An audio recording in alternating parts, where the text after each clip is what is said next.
Hello everyone, a very warm welcome to our new series that is on geography.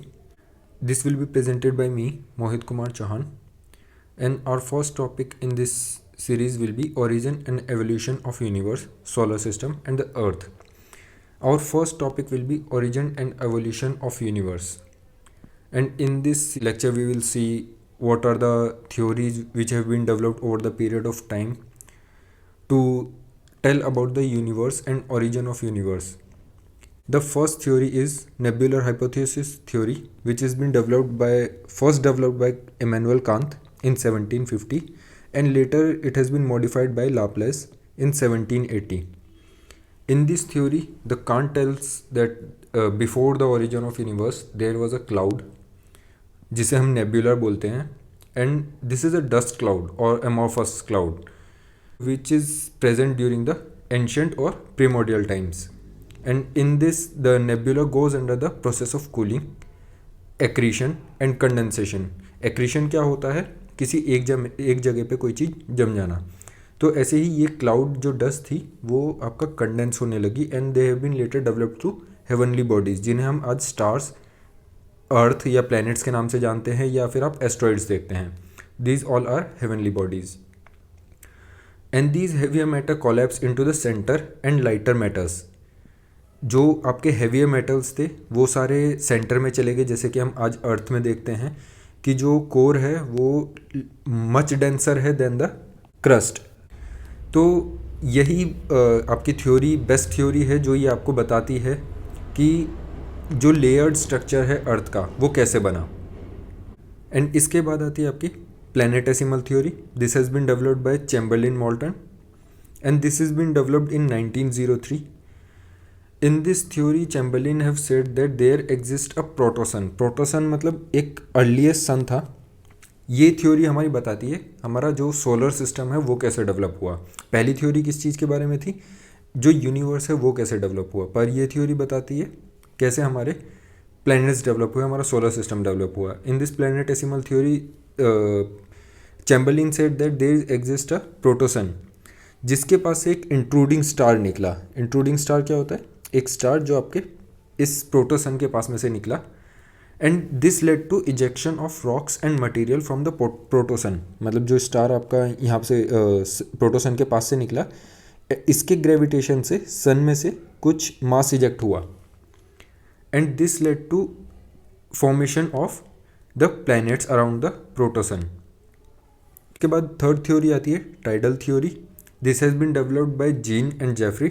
First, it was developed by Jen in 1919 and later it has been modified by Jeffrey in 1929. And इसमें क्या कहा गया कि एक प्रोटोसन था and उसके पास से एक इंट्रूडिंग स्टार निकला. He also supported the theory of planetesimal, but इसने एक अलग थ्योरी अपनी ऐड की कि जो प्रोटोसन था उसके पास से जब एक इंट्रूडिंग स्टार निकला तो उसकी वजह से जो मास इजेक्शन हुआ that led to formation of filament structure. यही थ्योरी का सहारा लेके Jeans and Jeffreys have told that कि this led to formation of our solar system. And जिसमें आपका मरकरी जो आपका स्टार्टिंग में है वो छोटा है, प्लूटो जो एंड में है वो छोटा है, एंड जो बीच में हमारे प्लैनेट्स हैं like Jupiter and Saturn they are much bigger than the side planets. इसके बाद आती है हमारी fourth theory which is capture theory. It has been developed by Woolfson and इसमें वुल्फसन ने एक मॉडिफिकेशन किया टाइडल थ्योरी में, जिसमें इन्होंने ये कहा फिलामेंट तो निकला बट फिलामेंट का जो मैटर था वो खाली ये आपका प्रोटोसन हो गया, इसके पास से इंट्रूडिंग स्टार निकलता है. एंड इसमें ये बोलता है जब इंट्रूडिंग स्टार और प्रोटोसन आमने सामने आते हैं तो दोनों में से मास इजेक्ट होता है, प्रोटोसन में से भी एंड इंट्रूडिंग स्टार में से भी. तो इस वजह से जो हमारे इनर प्लैनेट्स हैं उनका मास अलग है एंड जो आउटर प्लैनेट्स हैं उनका मटेरियल अलग है. यही थ्योरी एक्सप्लेन करती है क्यों हमारे जो इनर प्लैनेट है जिनका मास ज़्यादा होता है उन्हें इनर प्लैनेट बोलते हैं, और जो आउटर प्लैनेट है उन्हें हम जोवियन प्लैनेट्स बोलते हैं. इनर प्लैनेट्स में कौन से आते हैं? Mercury, Venus, earth and Mars. And Jovian planet में कौन कौन से आते हैं? Jupiter, Saturn, Uranus and Neptune. ये आपके हैं जोवियन प्लैनेट, और इन सब का मास मरकरी, वीनस, अर्थ, मार्स से अलग है। इसके बाद आता है आपका फिफ्थ बाइनरी स्टार हाइपोथेसिस, जो एक्सप्लेन किया गया था रसल के द्वारा इन 1930। एंड इसमें रसल ने बिल्कुल अलग थ्योरी दी। इसमें ये बोला गया कि दो बाइनरी स्टार थे and these stars are rotating about their common centre. जैसे आपने देखा होगा मैरी गो राउंड, आप झूला देखते हैं, तो ऐसे ही ये दो प्लैनेट थे जो आपके एक सेंटर पॉइंट के चारों तरफ घूम रहे थे। एंड ये बोलते हैं रसल कि जो प्लैनेट 2 था उसके पास से जब इंट्रूडिंग स्टार निकलता है, this led to ejection of mass from the second star, and जो इससे मास इजेक्ट होता है that lead to revolution around the first star. तो इससे ये बताता है कि जो हमारा सन है उसका मास अलग है एंड जो हमारे प्लैनेट्स हैं उनका मास अलग है। हमारा जो सन है वो मोस्टली हाइड्रोजन एंड हीलियम से बना है एंड प्लैनेट्स जो हैं उनमें रॉक्स आपको मटेरियल आयरन और वगैरह मिल जाते हैं। एंड इसके बाद लास्ट थ्योरी आती है हमारी big bang theory, which is the most acceptable theory. This was given by George Lemaître in 1950। Basically big bang theory is on development of universe. इससे पहले हमने जितने भी देखे ये सारे डेवलपमेंट ऑफ सोलर सिस्टम पे थे, पर जो बिग बैंग थ्योरी है ये डेवलपमेंट ऑफ यूनिवर्स पे कहती है कि जब यूनिवर्स में कुछ भी नहीं था, देयर डजंट एक्सिस्ट एनी मास, तो इस टाइम पे ये बोलते हैं जॉर्ज लेमेत्रे कि एक कॉस्मिक सिंगुलैरिटी थी, एक सिंगल डायमेंशनलेस पॉइंट था जिसमें मैटर था, मास था, और जब ये बहुत ज़्यादा प्रेशर में गया, जो आपका कॉस्मिक जो सिंगुलैरिटी थी उसमें कॉस्मिक एक्सप्लोजन होता है almost 13.5 to 15 billion years ago, और इसमें एक कॉस्मिक एक्सप्लोजन होता है that led to extraction of mass from this singularity point, and this matter spread to all over the universe which led to formation of our stars and planets and other heavenly bodies. And यही theory है जो explain करती है कि हमारा universe expand हो रहा है। एंड ये फर्स्ट टाइम कब बताया गया था कि यूनिवर्स एक्सपेंड हो रहा है? ये इसके एविडेंस हमें मिले थे हबल से। हबल टेलीस्कोप आप जानते होंगे, it is one of the most scientific breakthrough of the scientist during this time, और इसमें हबल टेलीस्कोप के द्वारा हमें एविडेंसेस दिए गए थे कि आज की डेट में भी यूनिवर्स एक्सपेंड हो रहा है। So this is about the origin of the universe and different theories given by the different researchers. इसके बाद हम कुछ शॉर्ट पॉइंट्स देख लेते हैं। What is universe? Study of universe जो होती है हम उसे क्या बोलते हैं? Cosmology. Cosmology is the study of universe and this all formed by the gravitational pull. Gravitational pull से कैसे हमने अभी देखा, जो प्लैनेट्स थे वो एक्रीशन में गए थे। एक्रीशन जो फर्स्ट टाइम किसके द्वारा दिया गया था ये theory? Nebular hypothesis. This is was given by Kant and Laplace. And इसमें क्या हुआ था कि जो आपके डेंसर मटेरियल थे वो सेंटर में चले जाते हैं and lighter material towards the outwards. Third आता है मिल्की वे। मिल्की वे क्या है? ये हमारी गैलेक्सी है। It is a flat disc spiral shape है ये। आप यहाँ पे फ़ोटो देख सकते हैं। This is the milky way. And इसमें ऐसा नहीं है कि हमारा सन बीच में है। सन हमारा बीच में नहीं है, हमारा सन ऑलमोस्ट अराउंड इधर पड़ता है मिल्की वे के एज पे, एंड उसी के पास हमारा सोलर सिस्टम है। हमारे जो नियरेस्ट गैलेक्सी है वो है एंड्रोमेडा।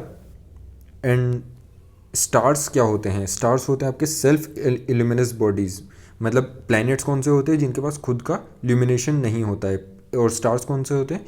जिनके पास खुद का ल्यूमिनेशन होता है, और उसका one of the major reason होता है हाइड्रोजन एंड हीलियम। इनका जब बर्निंग होता है तो उसकी वजह से इनका ये इल्यूमिनेट होते हैं। और ये हम अभी आगे देखेंगे डिफरेंट टाइप ऑफ स्टार्स कौन कौन से होते हैं। Stages of evolution of star देख लेते हैं कि कैसे स्टार्स इवॉल्व होते हैं। पहला आता है नेब्यूला। नेब्यूला अभी हमने देखा था नेब्यूलर हाइपोथेसिस में, जब कांत एंड लैपलेस ने ये बताया था कि एक क्लाउड होता है which lead to the accretion and condensation that lead to formation of stars and cloud. तो यही नेब्यूला है जो क्लाउड था, क्लाउड ऑफ गैस था, जो मेनली फॉर्म ऑफ हाइड्रोजन था। ये आपका एक्रीट होता है and lead to formation of star. It is a dust in space and this lead to birth of the new stars. इसके बाद आता है हमारा प्रोटोस्टार। प्रोटोस्टार एक तरीके का स्टार ही है, पर इसका जो कोर है वो उतना ज़्यादा हॉट नहीं होता कि वो फ्यूज़न कर सके। फ्यूजन हम देखते हैं कि जो न्यूक्लियर फ्यूजन होता है न्यूक्लियर रिएक्टर्स वगैरह में या हमारे सन में, तो वो इस टाइम पे प्रोटोस्टार में नहीं हो पाता है, पर ये आगे आने वाले टाइम में फ्यूचर में स्टार बनेगा। और इसके चारों तरफ अभी भी डस्ट है। हमने देखा था इससे पहले नेब्यूला में डस्ट क्लाउड्स थे, तो अब ये एक्रीट तो हो गए हैं, एक्रीशन डिस्क आप यहाँ पे देख सकते हैं, ये एक्रीट तो हो गए हैं, पर अभी भी इसके चारों तरफ कुछ हमें डस्ट मिल जाती है which blocks the light emitting from the star.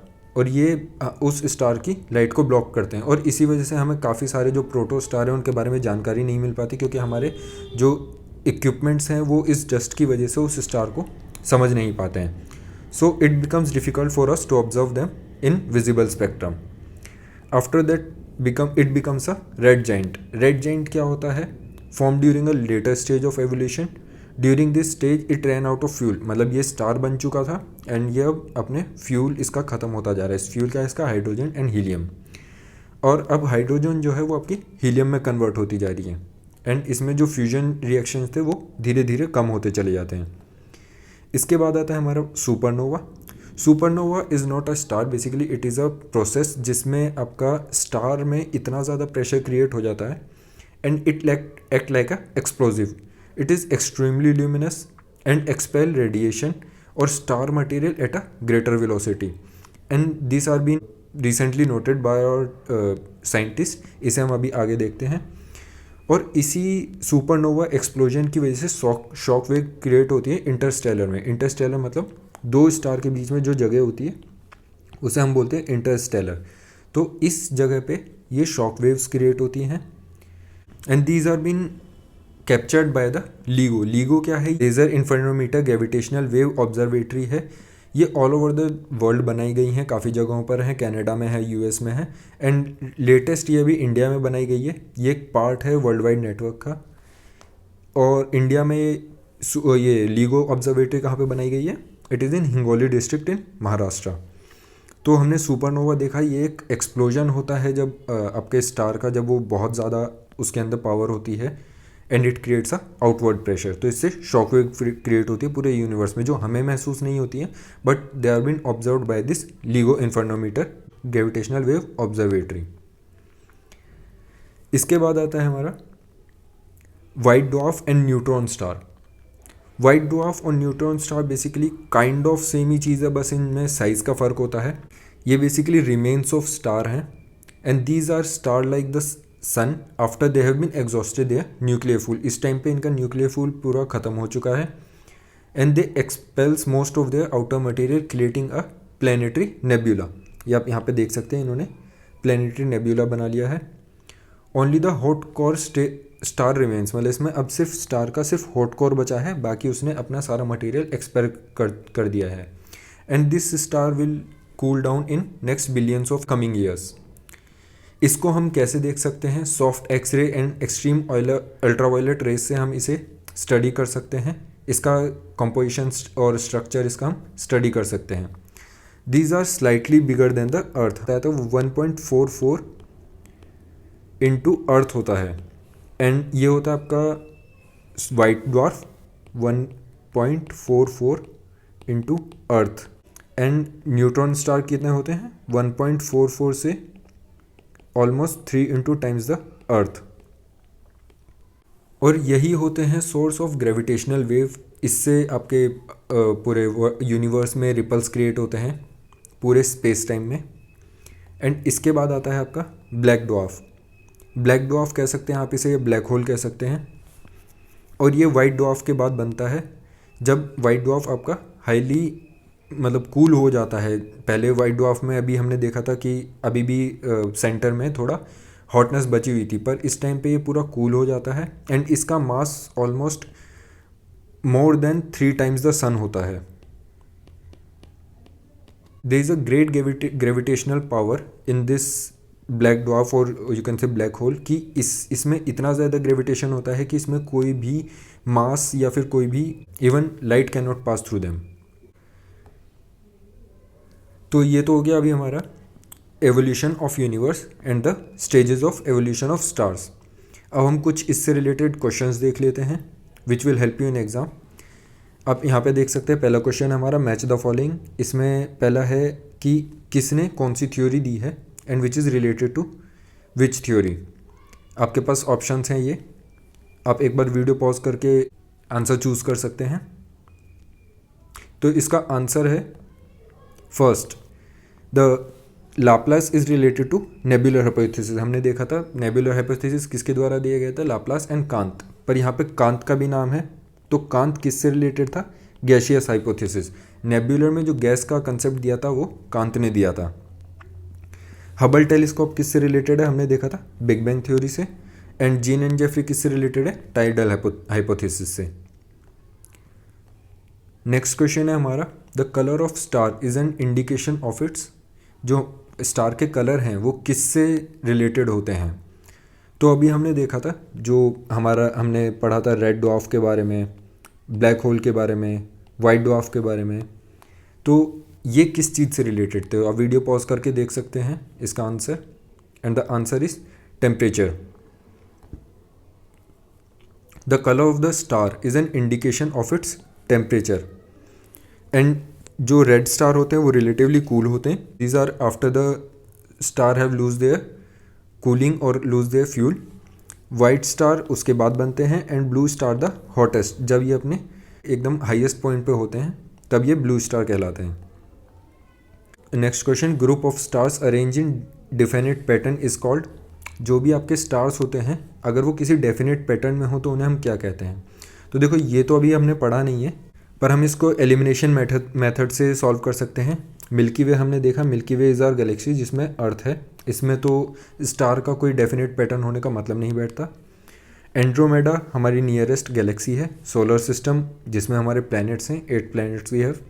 तो ऑप्शन बचता है आपका कॉन्स्टलेशन, और यही आपका आंसर। कॉन्स्टलेशन आपने देखे होंगे, लाइक 7 सेजेस जिन्हें हम सप्तऋषि भी बोलते हैं। These are the stars arranged in a definite pattern और इन्हें हम बोलते हैं constellation. There are many constellation like great bear and all. इसके बाद आता है हमारा next question, consider the following statement. A galaxy is a huge mass of star, nebula and interstellar material. आपको ये बताना है कि ये स्टेटमेंट सही है या नहीं है। Sun situated at the centre of the milky way and all the planets revolve around the sun. तो क्या ये स्टेटमेंट सही है या नहीं है। तो आप वीडियो पॉज कर सकते हैं और इसका आंसर सजेस्ट कर सकते हैं। तो इसका आंसर है आपका ए। अभी हमने देखा जो सन है वो सेंटर में नहीं है, centre of the milky way is totally different. हमारा sun is at the edge of the milky way and it revolves around the milky way. तो और हमारे सन को मिल्की वे का एक राउंड लगाने में कितना टाइम लग जाता है, एक रेवोल्यूशन लगाने में कितना टाइम लग जाता है, ऑलमोस्ट 250 मिलियन ईयर्स। तो आप यहाँ पे देख सकते हैं, here is our sun which is even not visible. और first statement is right, a galaxy is a huge mass of stars. ये आपकी गैलेक्सी है milky way galaxy and is a huge mass of stars, nebula and interstellar material. Interstellar material अभी हमने देखा था जो 2 stars के बीच में जगह होती है उसे हम बोलते हैं इंटरस्टेलर। नेक्स्ट क्वेश्चन है हमारा, the property of black hole which does not allow any radiation to come out is due to its. जो ब्लैक होल है उसकी एक प्रॉपर्टी है कि वो अपने यहाँ से कोई भी मटेरियल को पास नहीं होने देता है। उसका कारण क्या है, आप वीडियो पॉज कर सकते हैं। And the answer is very high density. हमने देखा था कि ब्लैक होल की डेंसिटी इतनी ज़्यादा होती है कि उसमें से लाइट भी पास नहीं हो सकती है। So our last question is consider the following statement. ये 4 स्टेटमेंट है, आपको इसमें से बताना है रॉन्ग कौन सी है। तो पहली स्टेटमेंट है, Kant hypothesis regarding the origin of solar system was based on law of gravitation. क्या ये सही है। Second statement is this is known as gaseous hypothesis. Third statement is he assume that in the beginning primordial matter was scattered in the space. And fourth statement is his hypothesis in accordance with the law of conservation of the angular moment. तो इन चारों में से आपको बताना है गलत statement कौन सी है। आप इसको एलिमिनेशन मेथड से भी कर सकते हैं। अभी हमने थोड़ी देर पहले ही पढ़ा है कि कांत का हाइपोथेसिस कौन सा था, नेबुला हाइपोथेसिस। एंड इसमें इन्होंने खुद बताया था कि जो सोलर सिस्टम है वो लॉ ऑफ ग्रेविटेशन पे बेस है। जैसे कि इन्होंने बताया था कि किसी प्लैनेट के सेंटर में उसका मास सबसे ज़्यादा होता है एंड उसके आउटर वर्ड्स में उसका मास या डेंसिटी उतनी ही कम होती है। तो ये आपकी पहली स्टेटमेंट सही है। दूसरी स्टेटमेंट भी सही है क्योंकि इन्होंने गैस की बात की थी, गैसियस हाइपोथेसिस पे वर्क किया था इन्होंने। एंड थर्ड स्टेटमेंट भी सही है, इन्होंने ये बोला था कि in the beginning of the primordial times the matter was scattered in the space as nebula. Nebula मतलब एमॉर्फस एंड क्लाउड। तो इस हिसाब से आपकी फोर्थ स्टेटमेंट एलिमिनेशन मेथड से गलत हो जाती है। So this is all for this lecture. We will meet soon. Thank you for joining our classes. Have a nice day.